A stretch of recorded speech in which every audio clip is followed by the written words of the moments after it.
అధినేత మురళీకృష్ణ గారికి, ఈ కార్యక్రమానికి విచ్చేసినటువంటి వివిధ రాష్ట్రాలు, వివిధ ప్రాంతాలు, వివిధ దేశాల నుంచి వచ్చినటువంటి సహచర సాటి కమ్మ సోదర సోదరీమణులందరికీ నా నమస్కారం. ఈరోజు ఎంతో వ్యయ ప్రయాసలు కోర్చి కుసుమ కుమార్ గారు అందరినీ ఒక వేదిక మీదకి తీసుకురావటం అభినందించదగ్గ విషయం. మనం గడిచిన చరిత్రలో ఎన్నో దశలలో, ఎన్నో సందర్భాల్లో ఎన్నో ఇబ్బందులు ఎదుర్కొన్నాం. మరీ ముఖ్యంగా గడిచిన 5 సంవత్సరాల్లో ఏం జరిగిందో మీ అందరికీ తెలుసు. నేను వేదిక మీద ఉన్నటువంటి గన్నవరం శాసనసభ్యులు యార్లగడ్డ వెంకట్రావు గారు, అట్లాగే లావు కృష్ణదేవరాయలు గారు నరసరావుపేట పార్లమెంటు సభ్యులు, మేము ముగ్గురం కూడా అటు వైసీపీ పార్టీలో ఉండి ఆ విధానాలు నచ్చక ఈ ఎన్నికల్లో తెలుగుదేశం పక్కకు వచ్చి మళ్ళీ రెండవ పర్యాయం గెలవటం జరిగింది. దానికి ముఖ్యంగా చంద్రబాబు నాయుడు గారు, లోకేష్ బాబు గారికి ధన్యవాదాలు తెలియజేస్తూ, ఇందాక మాట్లాడిన ప్రతి వక్త అమరావతి గురించి ప్రస్తావిస్తానే వచ్చారు. కానీ నేను అటుపక్క ఉన్నప్పటికీ మొట్టమొదట శాసనసభలో బిల్లు ప్రవేశపెట్టే విషయం ఏ ఒక్కరికి తెలియదు. బిల్లు ప్రవేశపెట్టిన తర్వాత కృష్ణా గుంటూరు జిల్లా శాసనసభ్యులు, ఆనాటి కొన్ని చోట్ల గెలవని దగ్గర ఉన్నటువంటి ఇన్ఛార్జీలు కూడా పిలిచి జగన్మోహన్ రెడ్డి గారి ఇంట్లో సమావేశం పెడితే నేను ఒక్కడనే శాసనసభ్యుడిగా ఉండి గంట సేపు పూర్తిగా వ్యతిరేకించి అంబటి రాంబాబు గారికి, అలాగే కొడాలి నాని గారికి ఎదురు తిరిగి గంట సేపు నేను మాట్లాడటం జరిగింది. పూర్తిగా 3 రాజధానులు వ్యతిరేకించడం, అమరావతిని తరలించడాన్ని వ్యతిరేకించడం. నా పక్కనే యార్లగడ్డ వెంకట్రావు గారు ఆ రోజు కూర్చోన్నారు. గంట తర్వాత ఆయన చెప్పారు, కృష్ణప్రసాద్ గారు ఇక్కడ ఎవరు మాట్లాడట్లా, మీరు ఒక్కళ్ళే గంట నుంచి మాట్లాడుతూ ఉన్నారు. రాజకీయంగా మీకు ఇప్పటికే జరగాల్సిన నష్టం చాలా జరిగింది, ఇంకా కనుక మాట్లాడితే ఇంకా జరుగుద్దంటే నేను చెప్పా అదే వేదిక అప్పుడే వెంకట్రావు గారికి, ఎంత నష్టం జరిగినా కూడా నా అభిప్రాయాలను అయితే నేను దాచుకోవడానికి సిద్ధంగా లేను వెంకట్రావు గారు అని చెప్పి ఆ రోజే చెప్పడం, అదే బహిరంగంగా చెప్పడం. ఏమైతే అప్రజాస్వామ్యక విధానాలు గత ప్రభుత్వం అవలంబించిందో, ఒక కులాన్ని తిడితే లేకపోతే ఒక కులాన్ని ఇంకొక కులం మీద రెచ్చగొడితే నాకు రాజకీయంగా ప్రయోజనం కలుగుతుందని జగన్మోహన్ రెడ్డి గారు ఏం ఆశించారో ఆ లక్ష్యం తప్పు అని చెప్పి నేను బహిరంగంగా చెప్పడం జరిగింది. నువ్వు మంచి చేసి హక్కును చేర్చుకో తప్పితే, ఎందుకంటే చరిత్రలో ఈ రకమైనటువంటి ఎన్నో దాడులు, ఎన్నో రకమైన ప్రయత్నాలు జరిగినా వాటన్నిటిని విజయవంతంగా ఎదిరించి ముందుకు సాగిన జాతి కమ్మ జాతి అని చెప్పి తెలియజేస్తూ, భూమిని నమ్మాం, ప్రకృతిని నమ్మాం, ప్రకృతితో కలిసి సహజీవనం చేస్తూ ముందుకు సాగాము. అందరిలో సమాజంలో ఉన్న వివిధ వర్గాలను కలుపుకొని ముందుకెళ్ళాము తప్పితే ఎక్కడా దోపిడీలు చేయలేదు, ఎవరి శ్రమని దోచుకోలేదు. కాబట్టి ఈ రోజున జగన్మోహన్ రెడ్డి గారు ఎంత బురద చల్లాలన్నా, ఎంత ఈ సమాజానికి అప్రదిష్ట తీసుకురావాలన్నా కాదు అని చెప్పి చంద్రబాబు నాయుడు గారి నాయకత్వంలో 164 సీట్లు గెలుచుకున్నామంటే ప్రజలు ఇచ్చిన తీర్పు అని చెప్పి ఈరోజు మనం అందరం భావించాలి. కాబట్టి వీటన్నిటిని ఎదుర్కొందాం. కానీ ముఖ్యంగా కమ్మ సమాజం గుర్తుపెట్టుకోవాల్సిన కీలకమైన సమయం ఇది. ఏంటంటే అది చరిత్రను ఎప్పుడూ మర్చిపోకూడదు. తొలిసారిగా చరిత్రలో వలసలు ప్రారంభమైంది 400-500 సంవత్సరాలకు పూర్వం. ఎప్పుడో కమ్మ జాతి అనేది కృష్ణా గోదావరి జిల్లా పరివాహక ప్రాంతంలోనే ఉంది మంది.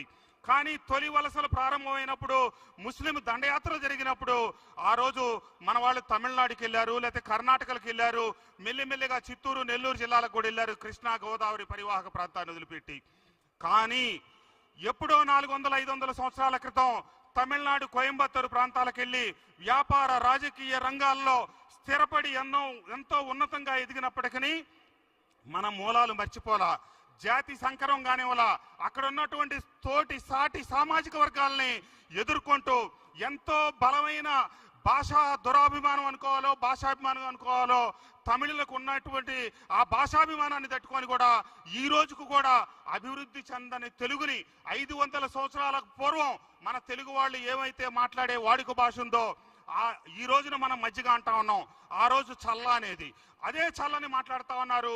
ఆ రోజు కూడు అనేది ఈ రోజుకు వాళ్ళు కూడు అని మాట్లాడుతున్నారు తప్పితే అభివృద్ధి చెందలేదు, కానీ తెలుగును మర్చిపోలా.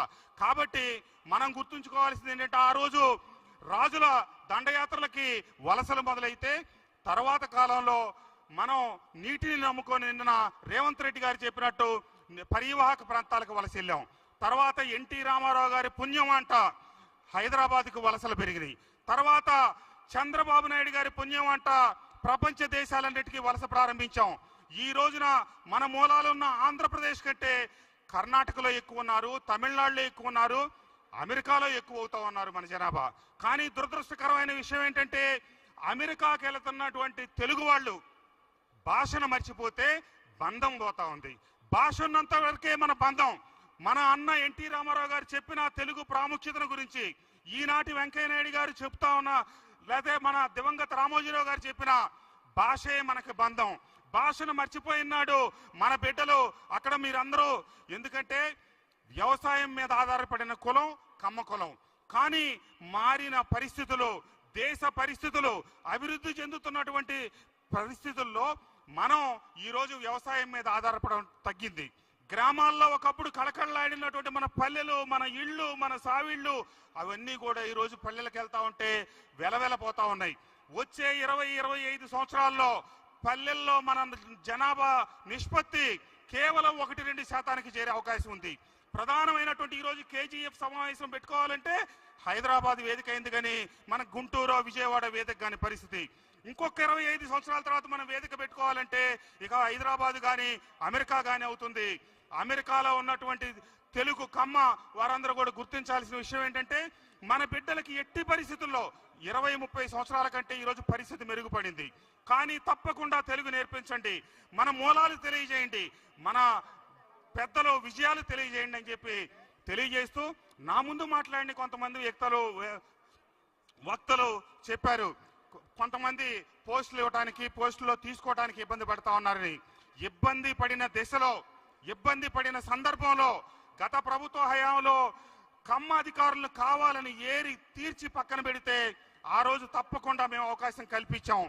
ఈ రోజున ఉన్న పరిస్థితుల్లో తప్పకుండా, ఎందుకంటే 164 శాసనసభ్యులు అధికార పార్టీకి అనుకూలంగా ఇప్పుడు గెలిచారు కాబట్టి అన్ని చోట్ల వాళ్ళకి అవకాశాలు వస్తాయి.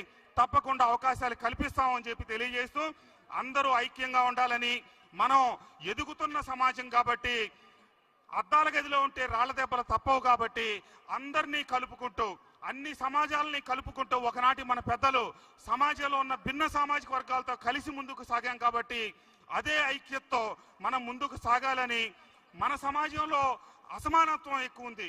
కింద కూలి పనులు చేసుకునే వాళ్ళ దగ్గర నుంచి సొంత విమానాల్లో తిరిగే వాళ్ళ వరకు మన వాళ్ళందరూ ఉన్నారు కాబట్టి రాబోయే రోజుల్లో చదువే ప్రధానంగా కింద తరగతుల్లో ఉన్నటువంటి మన బిడ్డలందరికీ మనం చేయూతనిచ్చి చదువు చెప్పించి వాళ్ళని సమాజంలో ముందుకు తీసుకురావాలని, మరీ ముఖ్యంగా వలసలు వచ్చే ప్రతి ఒక్కళ్ళు, వలసలు జరుగుతున్న దాంట్లో 70% పైబడి అమెరికాకే వలసలు వెళ్తా ఉన్నారు కాబట్టి రాబోయే రోజుల్లో తానా కావచ్చు, అమెరికాలో ఉన్న ప్రతినిధులు కావచ్చు, ఈ వాస్తవాలన్నింటినీ గమనించి ఈ జాతిని సక్రమంగా ముందుకు నడిపించి మన మూలాలు మర్చిపోకుండా ఉండేట్టుగా తెలియజేయాలని చెప్పి తెలియజేస్తూ, నన్ను ఈ కార్యక్రమానికి ఆహ్వానించి మీలో ఒకటిగా భాగస్వామిని చేసినటువంటి కుసుమ కుమార్ గారు, సోదరులు మురళి గారికి, ఈ కార్యక్రమానికి విచ్చేసి ఈ వేదిక మీద ఉన్న పెద్దలందరికీ కూడా నా హృదయపూర్వక ధన్యవాదాలు, నమస్కారాలు తెలియజేస్తూ సెలవు తీసుకుంటా ఉన్నాను. జై హింద్. వెరీ పవర్ఫుల్ స్పీచ్ అండి.